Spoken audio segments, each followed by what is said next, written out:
الحمد لله رب العالمين، والصلاة والسلام على خير خلق الله محمد وعلى آله وأصحابه الكرام وتابعيهم بإحسان إلى يوم الدين. أوصيكم عباد الله ونفسي قبلكم بتقوى الله وكثرة مخافته، فإن التقوى شعار المؤمنين ودثار المتقين، ووصية الله تبارك وتعالى في وفيكم وفي الخلق أجمعين. وشوي سكام رب العالمين قرآن فرماو: يا بني آدم خذوا زينتكم عند كل مسجد وكلوا واشربوا ولا تسرفوا إنه لا يحب المسرفين. فرماو دويتشي وجوستين بالويوي وتا رازن دي وتا جوان كرد مزيكان كي ميدد لي مزيكا باكو تميزي بيدي مرتب بيدي إسلامنا وشورتكي فريني كسنتيني هر كاتي وانا كوملغانا إنسان تيكالبو أشون وجوان شورو دماو إنا يكسر باسو آني كرو بأمر فرماو وكلوا خوا أن نعمتك دين ديش بنا وردي واشربوا وردي ولا تسرفوا. بلام قد إسراف مكرد زيارة مكرد جحد دويتا خوا زيارة وكي أنك فرتر ورا فرتر هالبطة ما بلا مارما إن شو شجرك نياني. إسراف وتبذير فرق كشيشة فرماوا تبذير أن إنسان شيء وكي ورونه زرج ياونو لا بس ججرو ونيرجلو أشي وعرقو. بلام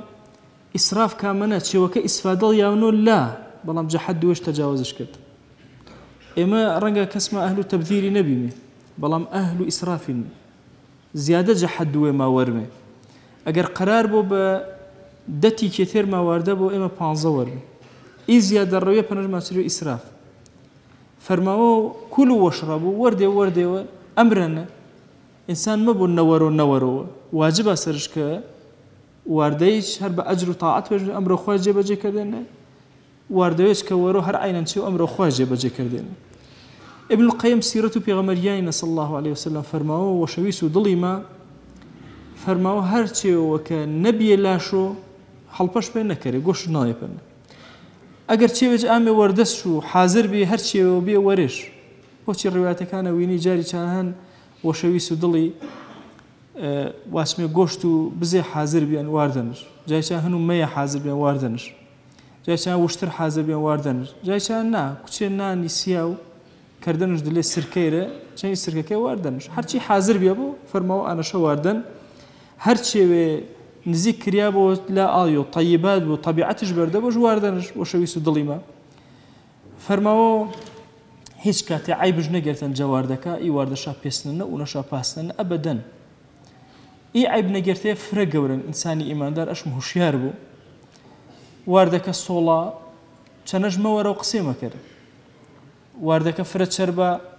ما ورشو قسمه كره. إن برنامج وشريعتها تسر السفرية ونشتري هنو ويلبو يا هنو خلقي بو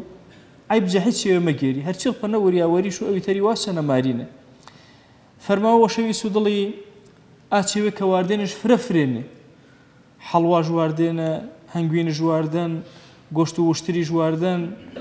هنو مية جواردن بتابتي شانو مية فرفرة حسنا بيان فرماو كرجي جواردين إنجا بيغمريان صلى الله عليه وسلم هورشة جواردن ابن القيم فرماو لا ما مشهورة ما شاء بيغمريان صلى الله عليه وسلم هورشة نواردن بلام واتنش ما وردش الرواية كيف فريني أنس فرماو الراوم كردو بين بردو واردش أنا إنجا غلطها كمجي معنا دروز بيانا شو مش كرميوه فرماو واردكي اللي بحري ما ساو أنا شو وارديني وشوي سودلي ما بعد جاري خرماوي ترج واردين خرماوي وشكج وارديني خرماوي كبشش زردة بنر ما شاب بلح أنا شواردن بيغمر صلى الله عليه وسلم وفروتشي ويتر كتشازم النبيان بكارج أردن بلام عيب جوانا نجرتن بيبو واردن جنبي بو قسج نكردن إنسان أشم اعتدال كرو واردن تجاوز نكرو جيانو إما إننيا بيمي جوان ترين سفرة ما بو جيانو إما تشيقا نجوان ترين عبادت ما فرو وقتي إما بين من مادية بتاتي آرونا قردو جيهاني مادي قراي سرش كيشتان كريا كان قردو يانا كاما تماشا كري سفرة كما سفرة إسلامية نين حالو بالما نوعي وترسر أمان وتيما إسلامي نيا كاتيوشن بوسمي وربزمي وقرجو قولي بيمي بوشي رحمة خواهي غزالي بو چن باسي قورة سرو إبابتي كرو فرماو فائدة فريل ياوا دس أجر أما تنظيم وارده ويل كردل فرماو يو چانشا صفاء القلب إنسان پەیوەندی چەنی خۆی دروستکەرەوە و پەیوەندی خاصش بوونەوە دائما ئاگاش جێش بۆ ئاگاش جەخواش بۆ توش و غەفڵەتی نەبوو فەرماوە بە کەموەری هەڵ دروست بوونە فەرماوە دائما هەست بە زەلیلی کەری وەرەدەم و خوانە کاتێک کە هەستکەری تەمام تێڕڵ نەواردن محتاجنی هەستکەری بە محتاجێت وێڵ فەرماوە قەت بەڵاکە خوا سەروێت و یاڵ مەکەری ئا کەسێک کەم وەرە فەرماوە قەت شەهوەتێەوە گەورە و جەحەدی تەجاوزشان مەبوونە اینجا فەرماوە قەت فرە وەرمێ مەبە چکە فەرماوە وەرم فرە و ڕەبتەژینا واردەیەوە کە واردە وریە ئاوی فرێ وری و دمایی وتە فرە بوو اینجا فەرماوە سەحەت و لەش ساغیتا کە وێتە ساحب و لاشێتان نیان دێ غەزالی فەرماوە خوای دێن دێپەنە این نعمەتاشم پارێزنیش بە کەموەری فەرماوە ئینەگر واجبەکەێنە سەر و شانەی ماوە کە ئەگەر کەموەری کەرمێ ئی واجبات تەریمە دەستگیرێ بە ئەگەر کەموەریمانەکە گردی دەسە نەمڵێم ڕوا کردێ فرە و کاتی ئێمە نما کەرمێ ئاگامە جێمانێنە ڕۆچێ گەرمێ ئاگامە بۆ کارژانە تەسەور کە ئێمە ڕۆچێ گەرمێ ئاورامە مەبوو ئەجەمە ئەشم ئاورامان نەبوو کە ڕۆچێ گەرمێ بەعکس و ڕۆچێ پێیانێنە خی پۆچی نێن دەوڵەمەنی پێسە فەقیری پەنەکەڕ ئەشم زعیفێمە ئەشم هەزبان ئەیکەرمێ کە ئاورامە بۆ تازانێ ئەگەر و ئاورار چەنینە حاڵش ئێمە ئەجە ئارۆنە کەمترین لەزت کەرمە جەعبداتەکەمە سەفا و قەلبیمان نییە گردش وەکارەکە ئینەنەکە واردەیەوە فرەجە حد وێژ وریۆنە و حد وێژ ئیسراف کردیۆنە فرە وەختی ئیسرافەنە ئەجیانمە تەنها ئیسراف ئانەنەکە ئەگەر زیاو بۆ مجیش ئانە مەکەرەوە ئیسراف ئەگەر زیاو بۆ کەرگێڵ بێ داڵپەنە چی وەڵداپە هەر مەکەرەوە ئیسراف داڵ بە چێوێتر ئیسفادە ژوانە کرد سەر و زەمینە فڕڵدا و هیچ ئیسفادە ژوان نەکرد بۆ باب و تەبذیری باب و ئیسرافی ئانەجە حد وێڵ زیاتر وەری فرەتەر وەری فەرماوە پاڵشەنە کول و وەشڕەبوو وەلا توسریفو يعني جواردي وارديون زيارة بمكردي حد وبني ربي وارديل بي وارديل هورامي ما قصي وفرق ورشا كرديني بس معيدين وتنشا هربوا مربوا ولا ما بربوا بروا كردين معيده حيث تماشوا انا ما كرو تو تشج وري تشج موري انا زوانا هلبا كرونا زوانيش بس حرسي كان حجنيه مهم انا الانسان تم لقمه وبلا دليل لم يشو لقمه باشتي ركه كراو بي طاعه وعبادتي بي جياني اما فرە وەختی عادت ما گرتن پانێ ئەگە فرە نەوەرمێ ماسمی هەرمان اسمە پەنە مەکردی بەعکس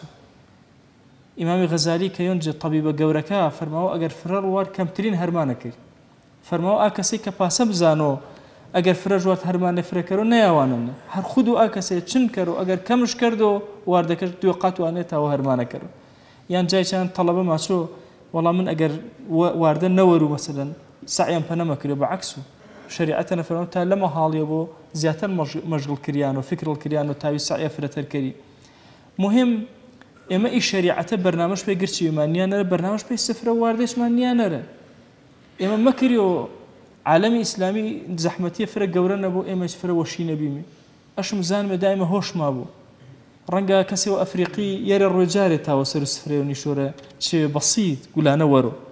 اما جروي يا رجال بعكس سؤال أمتي إسلامية شن فره شيار بو كاج أحمد مفتي زادة قصي وعظيمة شنا فرماو أجر سفرة بركة وسفرة حالكة جر أجاش أجا يكتريبو جر مستوى يكتريباو شو خوان نظام يوجني أسر الزميني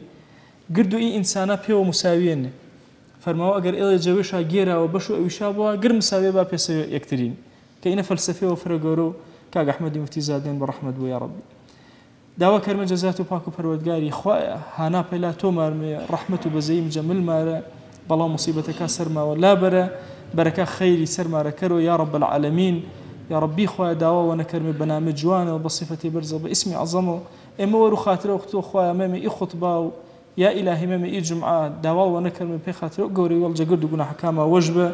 إما جسات جيان نازم إلا ضل آرام كردي بمي خوايا ضل كاما آرامي كره يانا كاما آرامي كره ولاتو نشتيماني ما آرام كره يا رب العالمين وأوصيكم أيضا بالصلاة والسلام على رسول الله حيث أمرنا الله تبارك وتعالى في محكم تنزيله قائلا إن الله وملائكته يصلون على النبي يا أيها الذين آمنوا صلوا عليه وسلموا تسليما